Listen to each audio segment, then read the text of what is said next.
नमस्ते बहनों और भाइयों, बड़े ही कम शब्दों में आपको सुनाना चाहता हूँ उस साल का लोकप्रिय गीत ये नाचना वो जब अजय भाई डीजे पर कदम रखते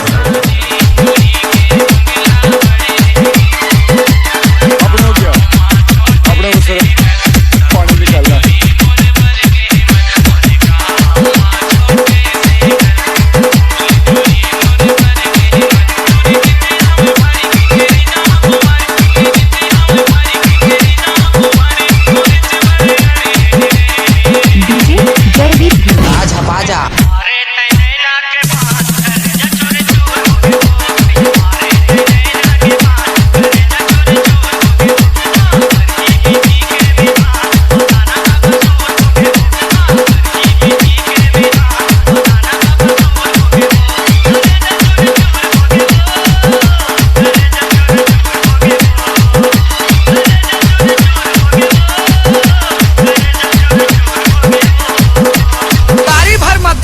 तीर में आना वो गोड़ला माना ऐसे आप ना ऐसे हाँ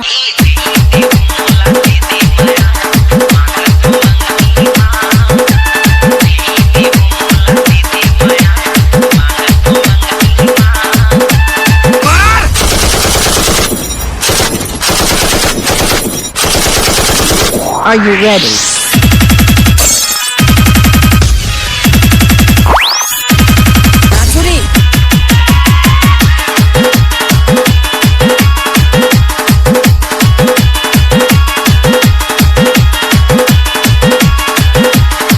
गोरी नारी टूरी मन नहीं पटेगा काबर की गोरी नारी टूरी मन ला अपन चेहरा और रूप रंग के भारी घमंड रहते। मैं तो कहो काका कोनो कारी टूरी पटा लेते नाचा रे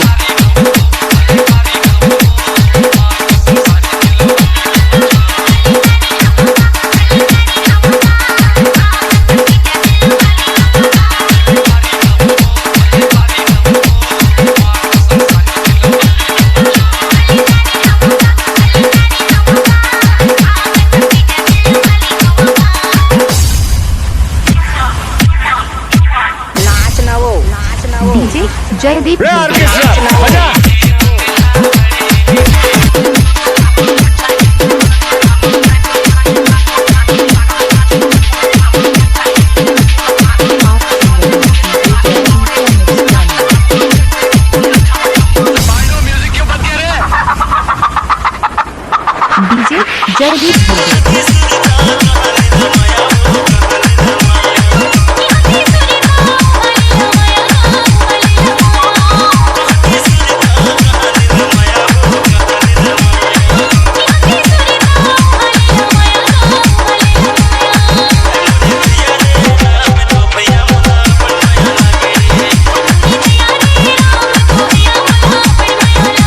डीजे जयदीप डीजे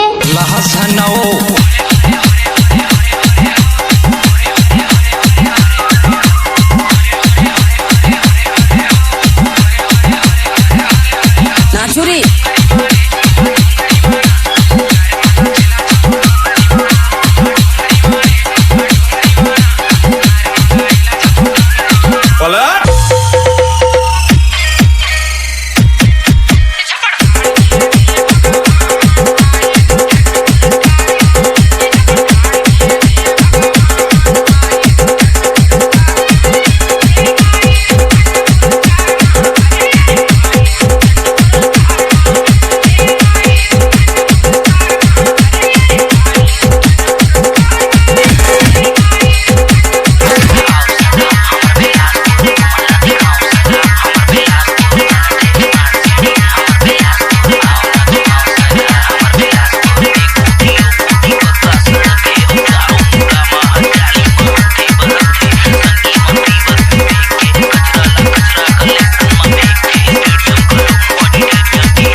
अब आएगा असली मजा।